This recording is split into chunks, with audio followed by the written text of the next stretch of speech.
I drove Alyssa to CMH on a gray Thursday morning. We'd been together 5.5 years, engaged for about 2.5. The date was set, deposits were paid, families had flights on hold. I carried her suitcase, kissed her cheek, and tried to ignore the knot in my stomach. Ever been told you need a break at the airport? We were steps from the security line when she said it. No sit-down talk, no warning, just a casual, almost breezy, "We should take a break while I'm away." Then she waved like it was nothing and slipped into the queue. I stood there with the claim tag in my hand, feeling like the floor moved 6 inches to the left.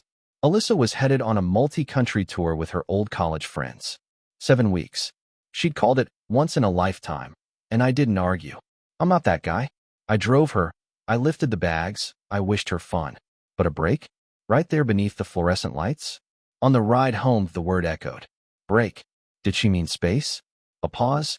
A test run for being single without saying it out loud? I told myself it was nerves. People freeze before weddings. People say clumsy things. I turned on the radio and tried to make the morning ordinary. By afternoon, I texted to check in. Nothing. I called.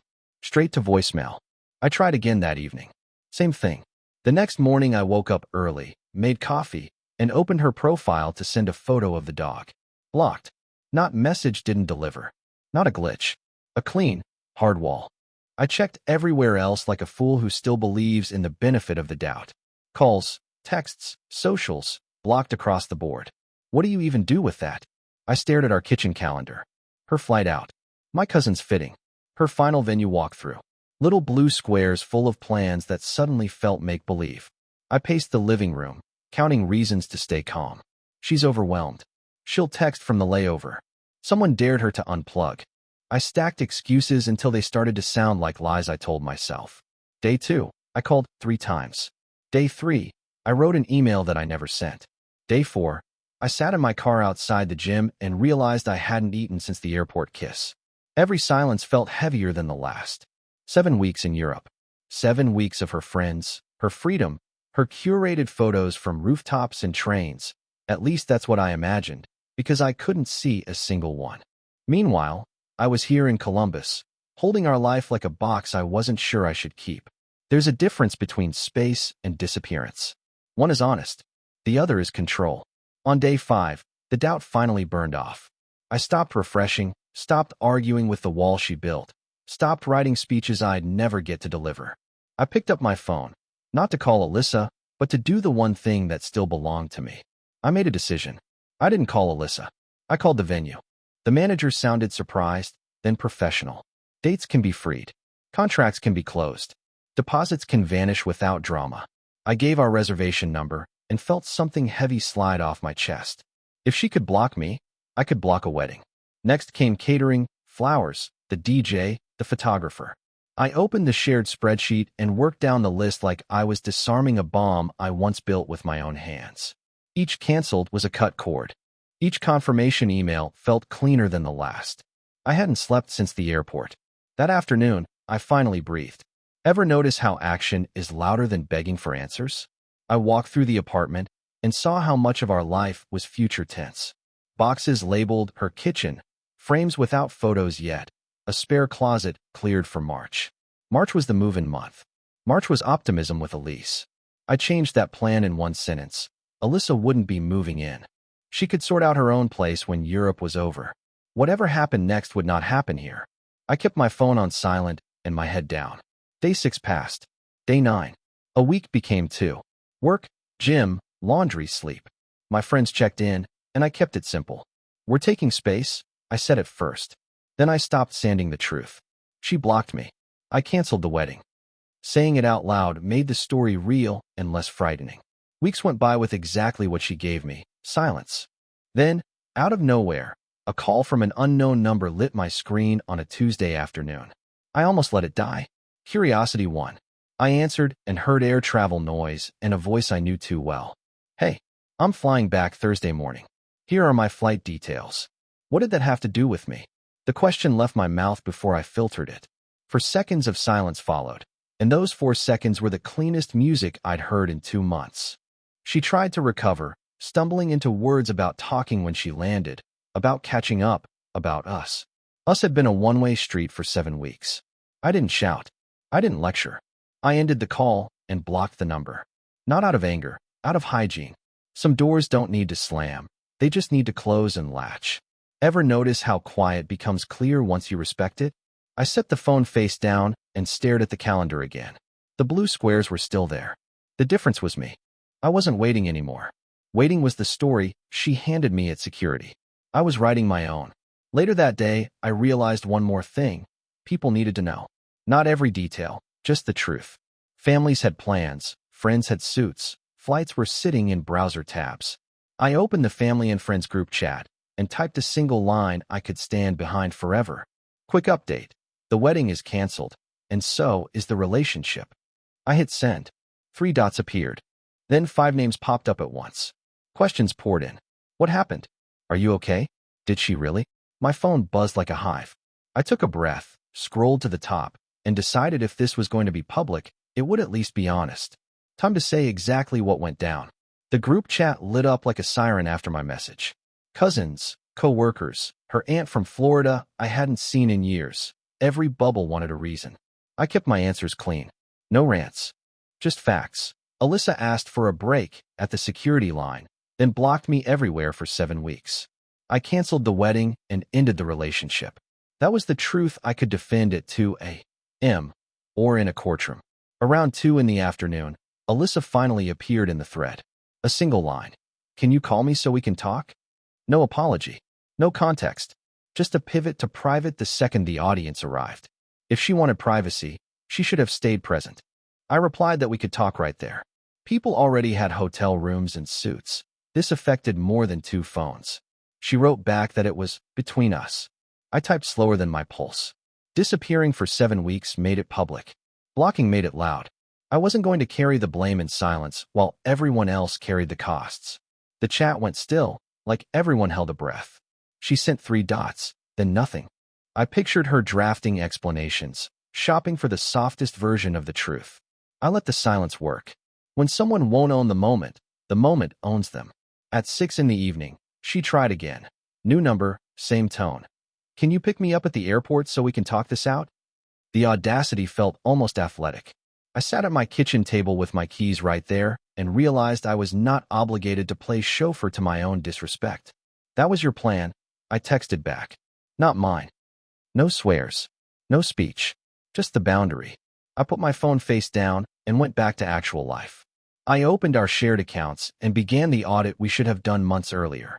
Subscriptions, utilities, venue deposits, ring insurance. Anything with both names got separated or closed. It felt like peeling old tape off a clean wall. I wasn't angry. I was organized. Anger is loud. Boundaries are quiet. Then the locks. I'd changed them once. I changed them again. Not because I believed she'd try something reckless, but because I believed myself when I said this was over. The deadbolt clicked, and the apartment finally sounded like mine. Ever notice how clarity shows up after you stop explaining yourself? I took a walk.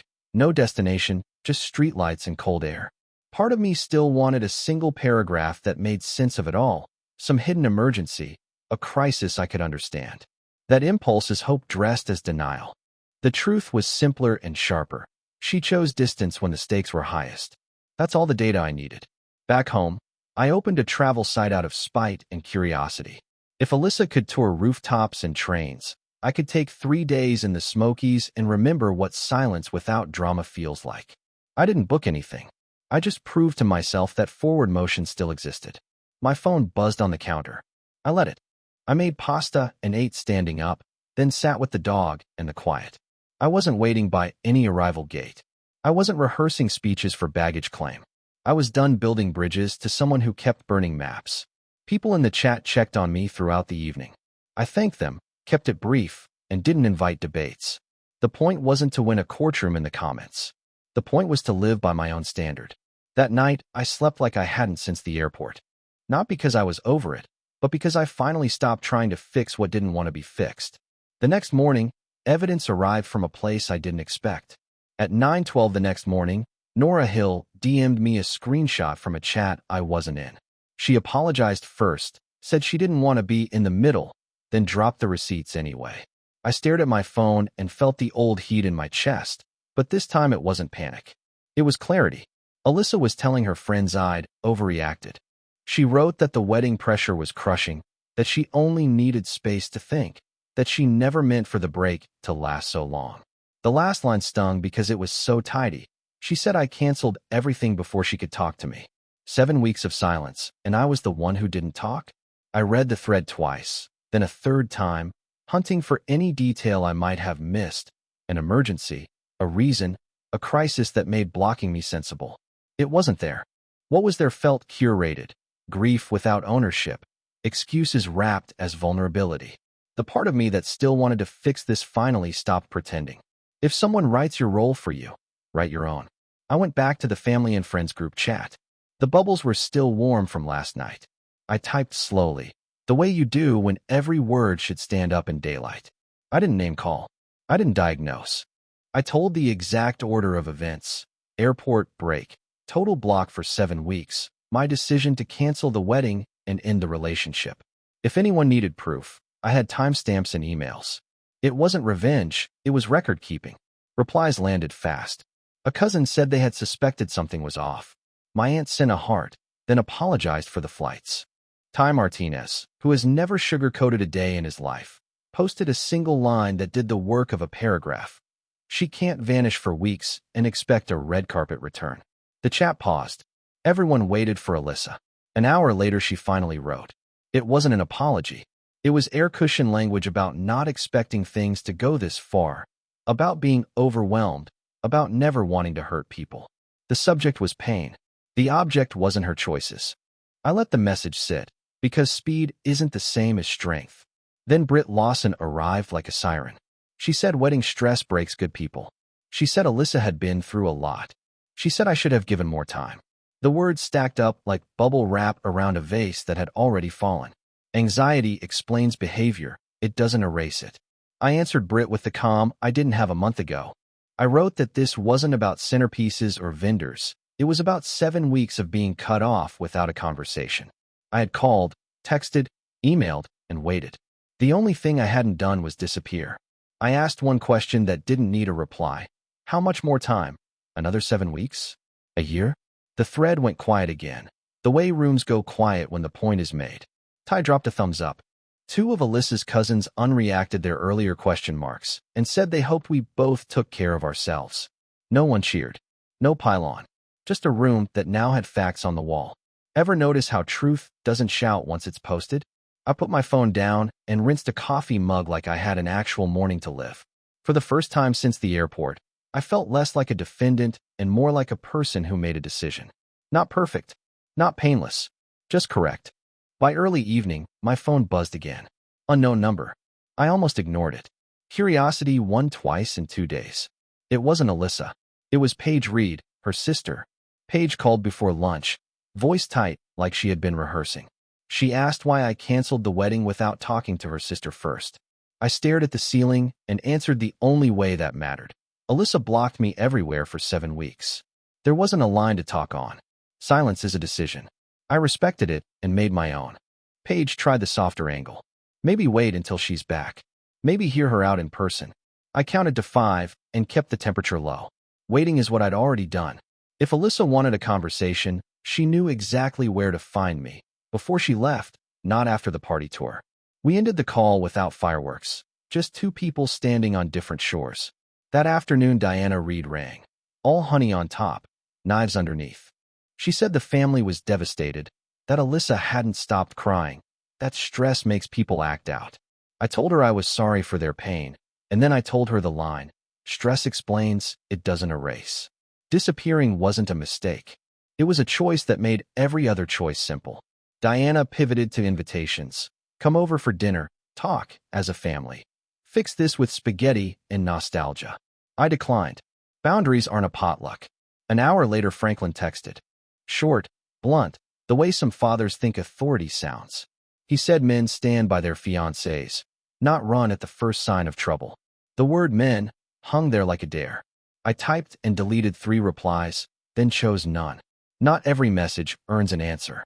I put my phone face down and went for a walk around the block. Ever notice how people confuse access with entitlement? When I got home, The next message was a novel from an unknown number. Alyssa. Paragraphs of apology without ownership, regret without specifics, the kind of writing that says we when it should say I. She said she panicked about the wedding and needed time to think. She said she never meant to hurt me. Then she went further. She still wanted to get married.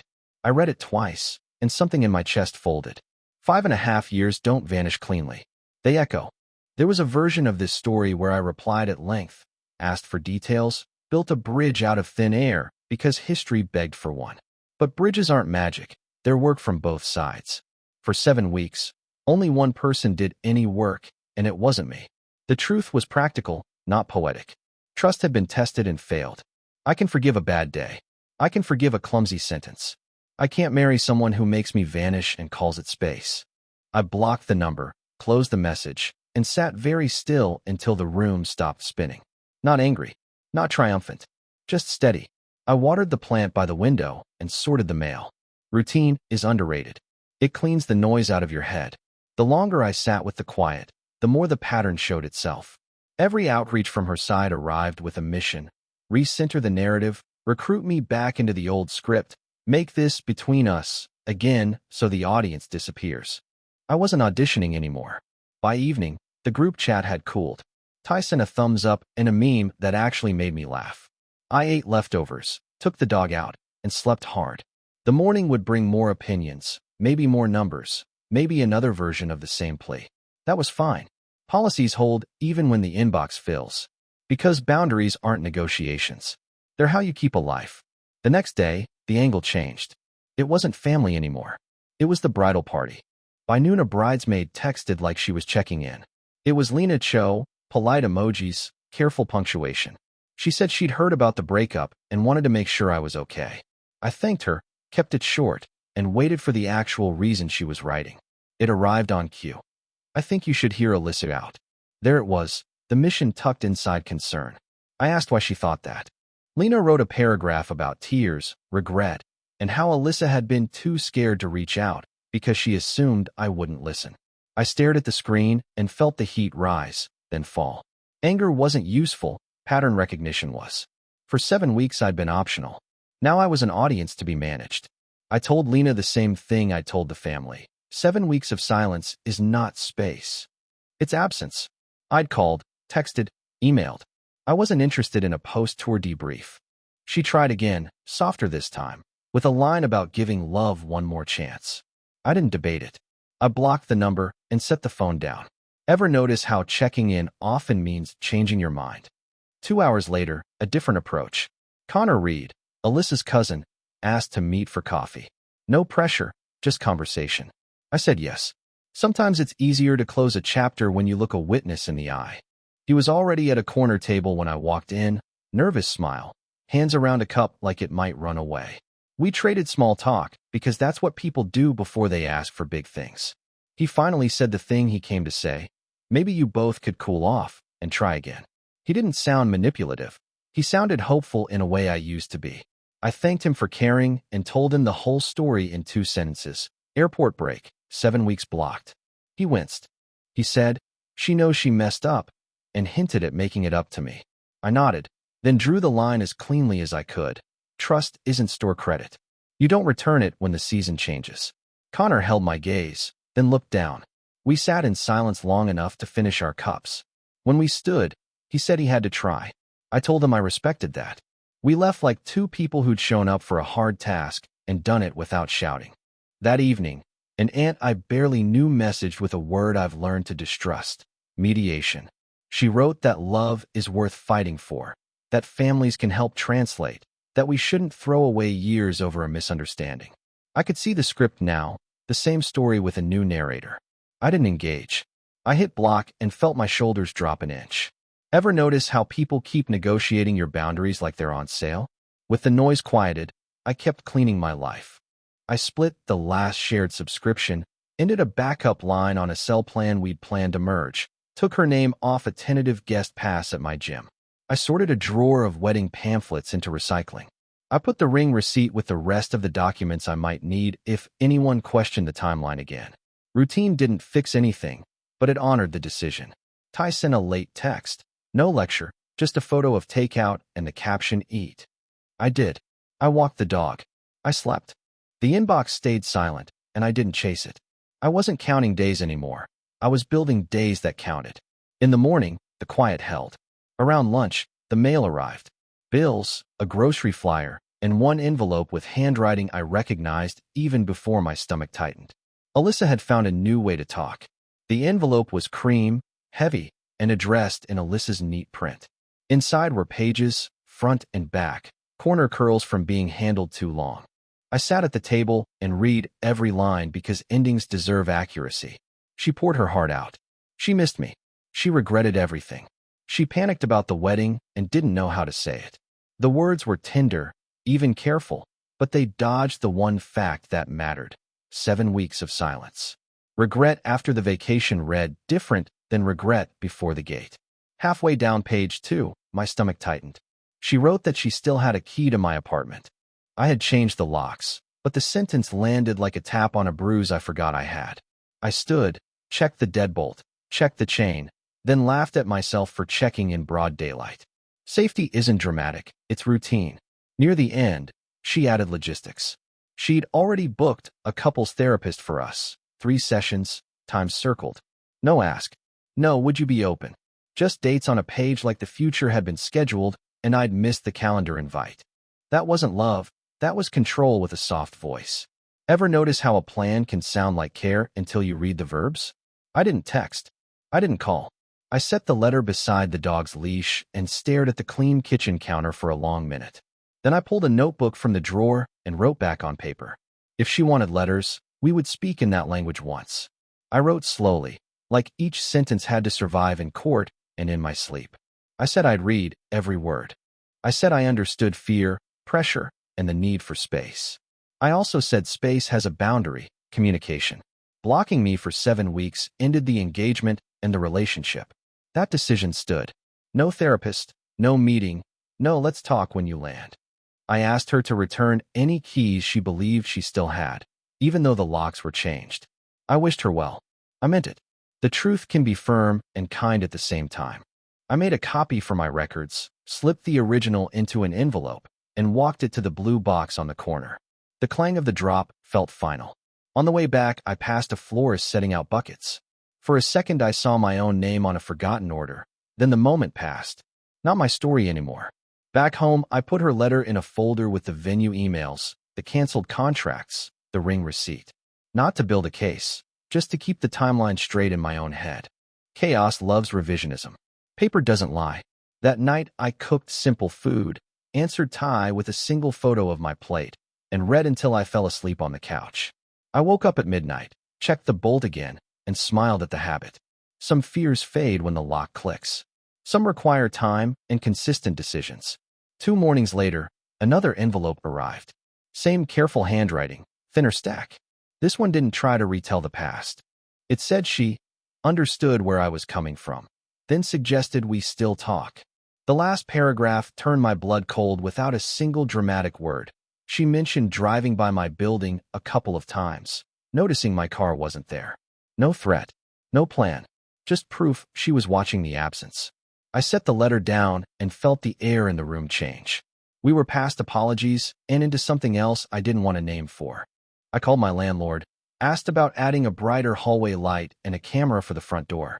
He said it was doable. I said today, and meant it. Ever notice how boundaries become hardware when words stop working? I took the dog out. Eyes up, route altered. Not paranoid, prepared. Back upstairs, I stood at the window and reminded myself of the policy. I don't negotiate safety. I don't soften facts. I don't explain decisions to people who treat me like an option. The mail had done its damage. Now it would do its job. 2 days after the second letter, my phone lit with Mom. Her voice was steady, but I could hear the caution she uses when things might break. She said Alyssa had shown up at her house unannounced to talk about us. Not a text, not a call. A doorstep visit to recruit my mother into the old script. That crossed something I didn't know I had left. Mom told her, kindly and clearly, that my decision was final. She didn't promise to pass along messages. She didn't bargain. She walked Alyssa to the sidewalk, wished her well, and closed the door. When Mom finished the story, We sat in 5 seconds of shared silence that said more than advice ever could. Ever notice how real support respects your boundary instead of arguing with it? I hung up and felt the room tilt toward action. Letters I could file. Drive-bys I could document. A doorstep visit to my mother was the alarm bell I wasn't going to ignore. I opened the folder on my desk and laid everything out. Screenshots of the blocked calls, timestamps, the venue cancellations, both letters with her handwriting, and a brief summary I wrote for myself the night before. Paper makes fog pick a side. I called the courthouse and asked what it takes to file for a protective order. The clerk spoke in calm steps like she'd done it 1,000 times. Bring documentation. Be specific. Tell the truth. There might be a temporary order first, then a hearing. Nothing dramatic, just a process for turning "please stop" into "must stop." I showered, put on a plain shirt, and drove to the building I'd only ever passed without noticing. The lobby was beige and humming. People carried their own versions of my folder, faces set to neutral because neutral keeps your hands from shaking. A deputy pointed me to a window. I took a number and breathed through it. When it was my turn, I gave facts, not feelings. I wrote the dates, the airport break, the block, the 7 weeks, the sudden calls, the group chat, the letters, the key, the drive-bys, the visit to my mother. I didn't guess at motives. I didn't decorate sentences. Clean records help strangers help you. Ever notice how boring is exactly what safety needs? The clerk read, asked 2 precise questions, then slid a form back with a yellow tab. I signed. She explained the next steps like whether, what would likely happen, what might change, how I'd be notified. I thanked her in a voice that sounded older than I remembered. On the way out, the deputy nodded once like a human period at the end of a hard paragraph. I didn't feel triumphant. I felt aligned. I tried ignoring, explaining, blocking, and waiting. This was the step you take when hope becomes a plan and the plan includes locks, lights, and law. I drove to the hardware store and bought a brighter porch bulb for my mother and a spare camera for her entryway. Then I installed both that evening, because family safety isn't a text, it's a screwdriver at 7 p.m. Ty swung by with takeout and ate on my couch without turning on the game. We didn't talk about Alyssa until the containers were closed. Then he said one sentence that hit like a blessing. You did the adult thing. We watched the dog snore and let the quiet prove his point. That night, I slept. Not all the way through, but enough to dream of nothing. When I woke, the apartment felt like a place again instead of a waiting room. I made coffee, checked the door, and opened the blinds. Normal has a sound. I'd forgotten it. The clerk's number appeared on my phone just after 10.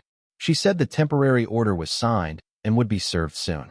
I thanked her and wrote the time in my notebook. Outside, the street looked exactly the same. That's the thing about real change. It rarely comes with music. It just comes. Ever notice how peace doesn't announce itself? It arrives when you stop inviting chaos. I fed the dog, answered 2 work emails, and sat by the window. Somewhere in the city, a process server was adding a piece of paper to a story that needed an ending. I didn't picture her face. I pictured my own hands steady on a steering wheel, driving forward with both eyes open. The next knock on a door wouldn't be at my mother's. It would be at hers. The call from the clerk came just after 10 the next morning. A process server had the paperwork and would handle it that day. I wrote the time in my notebook, made coffee, and waited without pacing. Peace doesn't arrive with sirens. It shows up like a new setting on a familiar room. Around mid-afternoon, the group chat pinged twice and went quiet. No theories, no debates, just 2 blue hearts from cousins who knew enough to stop asking. I took the dog out and didn't carry my phone like a lifeline. On the sidewalk, the air tasted normal again. When the papers were served, the noise stopped like a switch. No more unknown numbers. No more, let's meet at the airport messages. No new accounts trying to slide into my DMs. Alyssa didn't reply to the order, didn't push, didn't test the edge. She simply vanished from the present the same way she'd vanished before. Only this time, the silence had rules. Ever notice how boring is the sound of safety? That evening I wrote a final update in the family and friends chat. 1 sentence, no drama. There's now a protective order in place. Please contact me directly if anything comes up. No one argued. Ty texted me privately, a fist emoji, then dinner Friday. The man speaks fluent boundary. I walked the apartment with a different kind of checklist. Windows latched. Camera light steady. Keys where they belong. The ring receipt filed. The folder thick enough to convince memory not to wander. I wasn't angry anymore. Anger is a flare. It burns out. Policy lasts. I considered whether to post anything public and decided against it. I didn't need a crowd for closure. I needed a life I could stand in without explaining myself to strangers. So I did the uncinematic things. Answered work emails, ran a load of laundry, cleaned the stovetop I'd been ignoring. Normal is underrated. The next morning, I woke up before my alarm and didn't feel like I'd been running in my sleep. I took the dog out, made eggs, and ate at the table instead of over the sink. I noticed the plant by the window had pushed 2 new leaves while I wasn't paying attention. Small proof that time moves even when you don't. There was a hearing date on a piece of paper, but not in my head. I wasn't rehearsing speeches or imaginary cross-exams. If the day came, I'd show up with facts and leave with whatever the court said. If it didn't, even better. Either way, my energy wasn't a donation box anymore. Ever notice how clarity saves you from imaginary fights? Costs existed. Some deposits were gone. Some relatives would always believe a softer version of the truth because it's easier to tell at holidays. I let that go. You can't force comprehension. You can only model it. In a quiet hour, I opened my travel tab again. The Smokies looked the same as last week. Green, simple, far enough to reset without running away. I added a cabin to my wish list and closed the window. Forward motion doesn't need witnesses. By late afternoon, I realized the apartment didn't feel like a waiting room anymore. It felt like a home with 1 toothbrush, 1 set of plans, 1 person responsible for keeping the promises posted on the fridge. I like that ratio. Ty showed up Friday with takeout and terrible jokes. We ate, watched the dog chase nothing, and let the game play muted. He didn't ask for details. He didn't need them. "You good?" he said on the way out. I said, "Yeah," and meant it without translation. I slept through the night and woke to sunlight on the floorboards. No messages. No letters. Just a morning that didn't ask for defense. Paper had done what paper can do. The rest was my job. Peace isn't free. You pay for it with old hopes and the habit of explaining. I stopped paying that tax. I chose the quiet that didn't require defense. Days got small in the best way. I woke up before the alarm, made coffee, fed the dog, and opened the blinds like a person who lives here. I answered work emails without checking my phone for landmines. I walked past the wedding folder on the shelf and didn't feel a pull, just a record of things I handled. If you're waiting for a dramatic epiphany, it never came. Clarity didn't kick the door in. It arrived like good weather after a long rain. One morning I realized I hadn't reread the letters in a week. Another afternoon I noticed I'd stopped telling the story in my head for an audience that wasn't there. I kept the rules simple. Space is honest. Disappearance is not. Trust isn't store credit you can return when the season ends. Boundaries aren't negotiations or potlucks. They're policies you write in calm ink and follow when it's loud. Boring is a compliment when you're talking about safety. Some costs stayed. A few deposits are never coming back. A couple relatives will prefer the soft version. They can survive at holidays. That's fine.